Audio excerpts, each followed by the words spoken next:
ഓണമൊക്കെ ആയതുകൊണ്ട് ചെറിയൊരു ഓണം സീരീസ് തുടങ്ങിയാലോ? മുല്ലപ്പൂല്ലാത്ത എന്തോ ഓണം. ഓണത്തിന് പൂക്കൾ എത്ര ഇമ്പോർട്ടൻ്റ് ആണോ അത്രയും തന്നെ ഇമ്പോർട്ടൻസ് മുല്ലപ്പൂവിനും ഉണ്ടെന്നാണ് എൻ്റെ ഒരു ഇത്. സത്യം പറഞ്ഞാൽ ഇതിപ്പോൾ ഉണ്ടാക്കിയിട്ട് എനിക്ക് വലിയ ഉപയോഗമൊന്നുമില്ല. കാരണം എൻ്റെ പഠിത്തവും കഴിഞ്ഞ് എനിക്ക് ജോലിയും ഇല്ല. ഈ വീട്ടിൽ വെറുതെ കുത്തിരിക്കുന്ന എനിക്കെന്തോ ഓണവും ഓണാഘോഷവും. അതുകൊണ്ട് തന്നെ ഈ മുല്ലപ്പൂ ഞാൻ ഓണം ആഘോഷിക്കുന്ന എല്ലാം എൻ്റെ അനിയത്തിമാർക്കും ചേച്ചിമാർക്കും വേണ്ടിയിട്ട് ഡെഡിക്കേറ്റ് ചെയ്തിരിക്കുന്നു.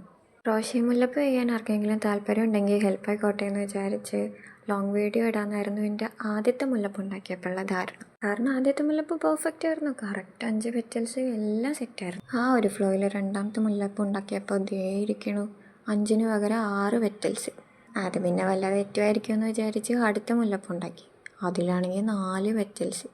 അതോടെ എനിക്കൊരു കാര്യം മനസ്സിലായി, ഞാൻ ചെയ്യണ മണ്ടത്തരാന്ന്. ഞാൻ ചെയ്യണ പൊട്ടത്തരം കണ്ട് നിങ്ങളും വഴിതെറ്റണ്ടെന്ന് വിചാരിച്ചിട്ടാണ് ഞാനത് ഷോർട്സിൽ ഒതുക്കിയത്. അപ്പം എങ്ങനെയുണ്ട് നമ്മുടെ മുല്ലപ്പൂമാല? ഇഷ്ടപ്പെട്ടാൽ ലൈക്കും സബ്സ്ക്രൈബ് ഒന്നും മറക്കണ്ട. അപ്പോൾ ബൈ.